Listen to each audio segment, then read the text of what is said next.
The men then begun to beat on the captives, while also removing their fingernails from their hands. If there's one thing I'm learning, never go to South America. Because if you do, you will be on live and you will regret it. The most painful deaths caught on live stream. The kick incident.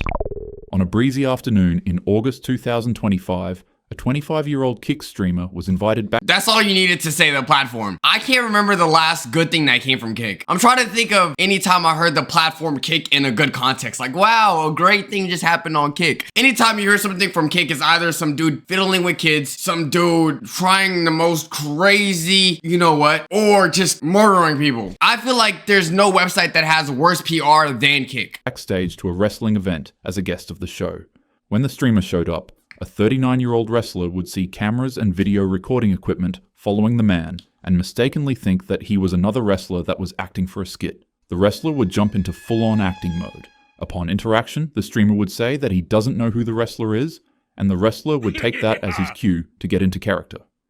He picked up a canned beverage and smashed it on the streamer's head, leaving him. Yo! At least tell me like the soda is like a prop, right? Like it's like a plastic version. Because bro, a metal soda can, that's pretty hard. I mean, I understand it was a genuine mistake, but a can? At the very least, it was empty, right? Completely baffled. The wrestler's partners would step in and immediately let him know that the streamer wasn't a part of their wrestling set. Surprised and deeply embarrassed, the wrestler stopped playing as his persona and apologized to the streamer. And, reasonably enough, the streamer accepted his apology. The two shook hands, and the streamer would later on be invited. You see, like, honestly, if that man apologized and actually came up to you, then obviously you should have just made amends and let that be it. But I'm assuming you're not. By the wrestling crew to jump in the ring for a skit. They told him that he could pick up the wrestler and do one move on him to make up for what happened. And just like that, the beef was settled.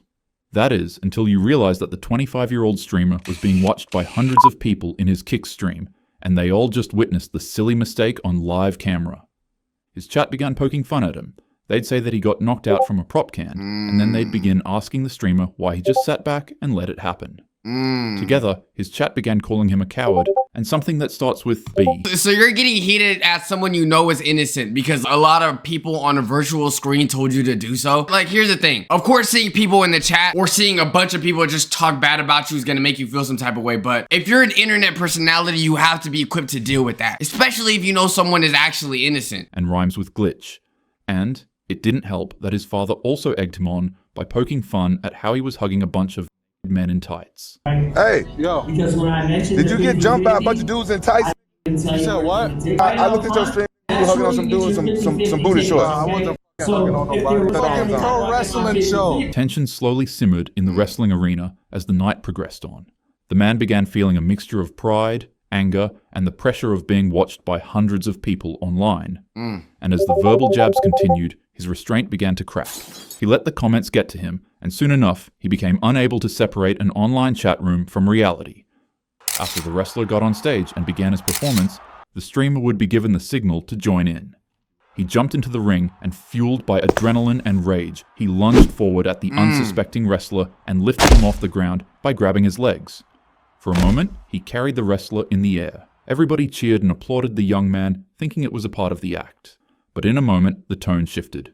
While still carrying the wrestler in the air, the streamer would slam him onto the ground with such— Like, damn, bruh. I wonder how much of an impact wrestlers can actually take. How much of it until it's like, yo, slow down. Because I'm not gonna lie, growing up seeing my favorite wrestlers on WWE, I was kind of like, are they actually like bleeding, or is that like a prop like ketchup? Like, I be seeing people just getting slammed with chairs, all of this top rope getting jumped onto, even missing the person they're landing on. How much of this like actually hurts? brutal force that it had instantly knocked the man out. Without a moment to waste, the streamer hopped onto the man's body and began unloading a fury of punches to his face. The live stream kept rolling as the wrestler's body went completely limp, and the man— Dude, this is not an anime. Why is he getting knocked out this heavy, bro? Like, is this man Goku? Why is this much blood just gushing out of his face like that? I don't know if that's real. Continued punching his defenseless head. The crowd began screaming, and a group of wrestlers jumped onto the stage to subdue the streamer and kick him out of the venue. He let his emotions and a stupid live stream get the best of him. And now, because of that, this 39-year-old war veteran who used wrestling as a coping mechanism to fight off his PTSD was fighting for his life in a hospital bed. Within hours, the video had spread across the internet, shocking everybody who watched it. What was meant to be entertainment became evidence. All for a soda can, bro. Words of wisdom for anyone else that gets hit with a soda can. Do not try to end the other person's life, okay? It's not that crazy. I remember one time I got hit with the milk carton in the head in high school. It left a big ass knot on my head, but guess what? I didn't think to myself, yeah, I gotta end this whole school up. Calm down. It's just an accident. People make mistakes. Was meant to build reputation, instead destroyed it. Despite fracturing his facial bones, losing multiple teeth. Damn! That is a lot of bones being fractured right there. Choking on his and suffering severe head trauma. I'm happy to announce that at the time of this video, Psycho Stu is seemingly in better condition now. That's good. The Facebook incident. On a sweltering afternoon in May, a construction site was on the brink of collapse. Flames surrounded the site as workers clung to metal railings inside of the concrete building, and smoke curled from different directions. Holding on to metal while there's fire gotta be the worst thing in the world. You're telling me it's already hot as hell? We gotta inhale the smoke and I gotta hold on to a piping hot rod? I hope they're good. People became scrambled, abandoning their tools and blaring their alarms as a thick black smoke swallowed the building that they were working on. Many workers escaped the inferno, but inside, 2 men found themselves trapped. They too tried to escape the danger, but due to structural collapse and extreme heat blocking off their escape routes, they found themselves stuck. I feel like that's one of the scariest scenarios to be in. Imagine just being surrounded in a pit of fire, looking everywhere, thinking to yourself, like, where you're gonna go. This is probably a dumb question, but could you just run into fire like if you run fast enough into fire and you exit, are you gonna be good? And how much of that fire actually like latches onto you? One of the construction workers thought quickly.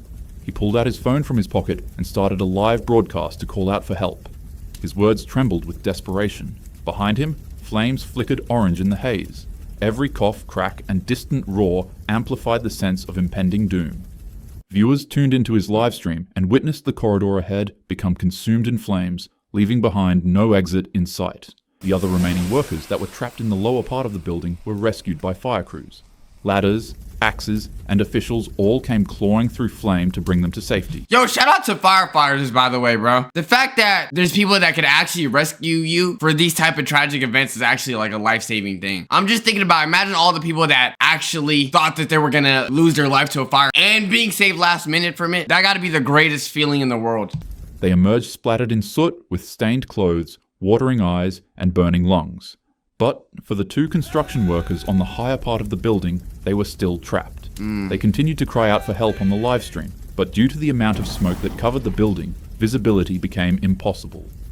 The building was just moments away from collapsing, so, depressingly enough, the fire crew decided to abandon their rescue mission for the last 2 men.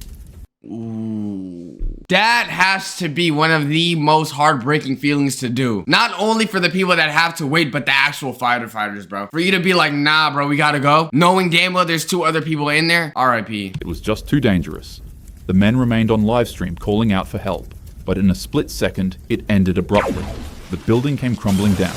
Afterwards, investigators would later find that safety protocols were neglected, egress routes had been compromised, and the blaze had spread faster than anyone anticipated because of negligence. The livestream became immortalized as the 2 men's shocking last— Oh my goodness. Imagine it being your last live ever and your mom is the one watching it, seeing you plead for help. Yo, RIP, man. Wow. And that was only like, what, 2 years ago? Damn, bro. That gotta be the most horrifying sight to see as a mother. moments alive, but their legacy lives on in the loved ones they left behind. May their souls rest in peace. The Instagram incident. On a warm September night in Buenos Aires, 2 young women and a teen accepted an invitation that promised them some quick money and fun. They received the message through a friend of a friend. Apparently, some people were willing to pay the girls to attend a private party.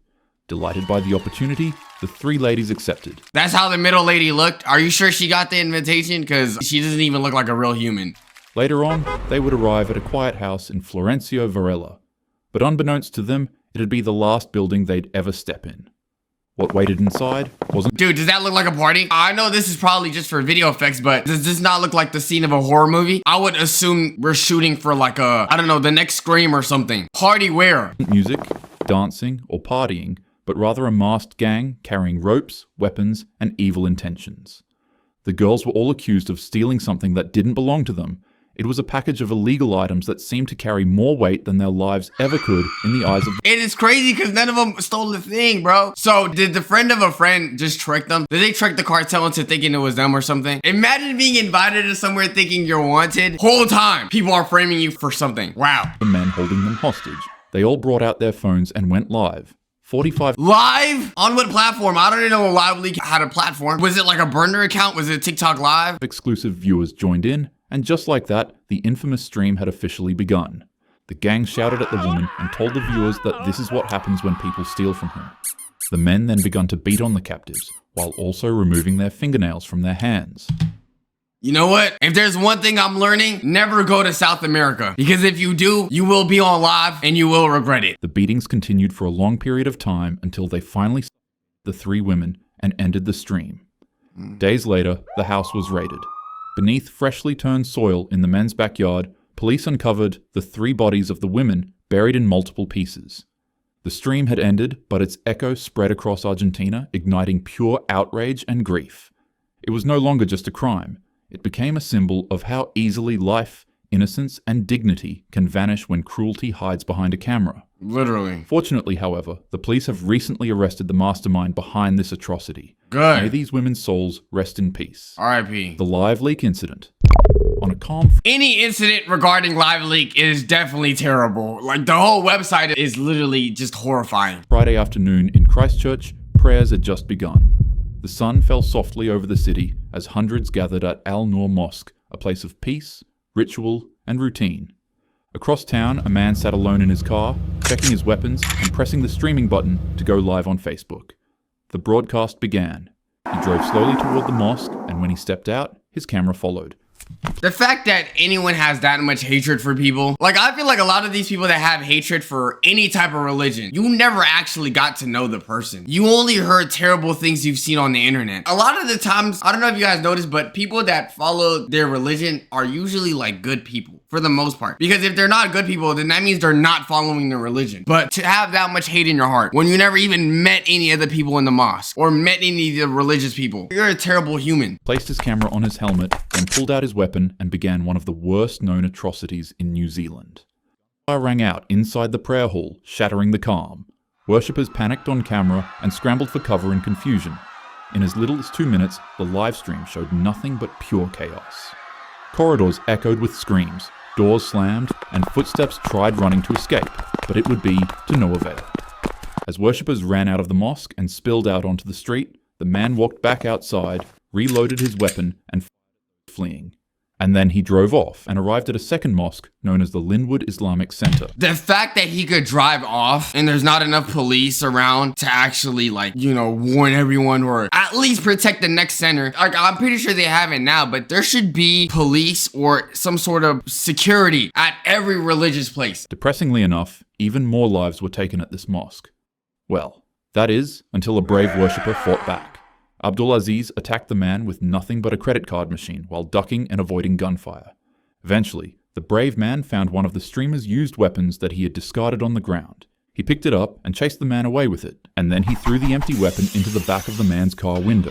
He's better than me, because I would have just emptied the clip. Real talk, I would have just said, yeah, you're gone. Or at least get some leg shots. Forcing him to flee. The day was finally saved as police officers later on arrested the man. But what was left behind was 51 human casualties, a city in mourning, and a nation forever changed. The footage exploded all over Live Leak, where it was the fact that you guys have machine guns or like something that could shoot that much is insane. Re-uploaded numerous times. The situation was so bad that the entire website became blocked by the country's biggest internet providers. New Zealand made significant reform with laws aimed to specific weaponry. A man who attempted to be... I don't know why people love searching for things like that. I don't know about you guys, but I can't stomach seeing people just go out like that. Regardless of who it is, man, I feel like those type of videos, seeing lifeless bodies and whatnot, like, it makes me, like, churn. Like, I don't know, like, it ruins my day because I actually feel sad, but I don't know. The fact that people like searching for things like this is insane. Immortalized through an atrocity, failed to realize that he only set the stage to show off the capabilities that human courage can excel to. Yeah. Rest in peace to every one of these victims, and Abdul's actions has my deepest and most profound respect. Shout out to him, We could all learn a thing or two from him. Anyways, with that being said, Have yourself a happy day. W talking hat, man.